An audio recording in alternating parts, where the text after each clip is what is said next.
Welcome, Brews and Brewsifines. My name's Albrecht von Stollen, and today I'm gonna talk about Taishou Otome Otogibanashi and my expectations about the anime version of it that's gonna come out tomorrow. Before any weirdness, let's go! Taishou Otome Otogibanashi, which translates to Taishou Maiden Fairy Tale, is a manga written and drawn by Sana Kurioka back in 2015. I first discovered this manga around 2015 to 2016 back on Reddit's r/manga subreddit, and it was quite popular in there for being so sugary that it's described as being diabetic.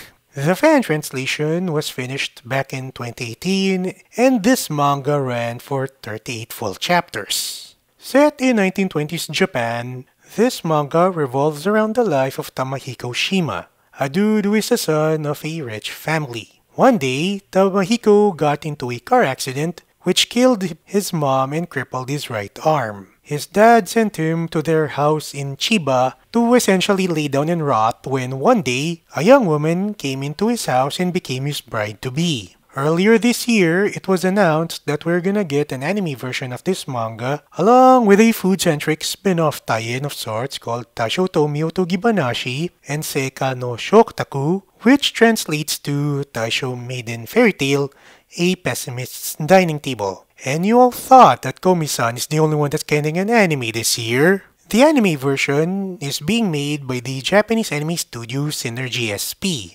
These guys made anime such as Mermaid Melody Peachy Peachy Pitch from 2003 to 2004, Hayate the Combat Butler back in 2007 to 2008, and the various Beyblade anime from Beyblade Metal Fusion in 2009 to Bay Warriors Cyborg in 2014. There's two ways to adopt this manga into anime. One is to do it with plenty of creative license. The best example of this was the original Sailor Moon anime. When Sailor Moon had gotten an anime back in 1992 and ran until 1997, it had its share of things which were unique to the anime. While the show still had vital elements from the manga such as Usagi being Sailor Moon and the Dark Moon arc, it also went into its own things such as the Monster of the Day, the Seven Great Yoma, and the anime-only Doom Tree among other things. The other way to do this is to adopt it 1:1. Demon Slayer is the perfect example of this. Back when season 1 of this show aired in 2019, it went into the 1:1 adaptation style. This ranged from Nezuko being turned into a demon to Tanjiro training into becoming part of the Demon Slayer Corps, among other things. The anime went so far as to make the various attacks look as awesome as it was.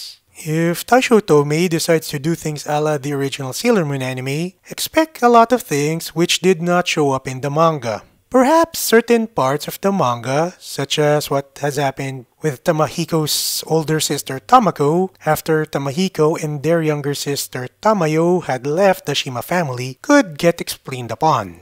That could help explain Tamayo's behavior in Taishou Otome's sequel of sorts, Showa Otome Otogibanashi. If, on the other hand, Taishou Otome decides to do things a la Demon Slayer, expect things to be exactly like in the manga. This means that we'd still have the adorable moments from the manga, along with the cooking from the spin-off. But, just as the Demon Slayer anime made the fight scenes look awesome, perhaps the Taishou Otome anime can make the adorable romantic scenes look awesome as well? Only time will tell. I hope that this anime will be good.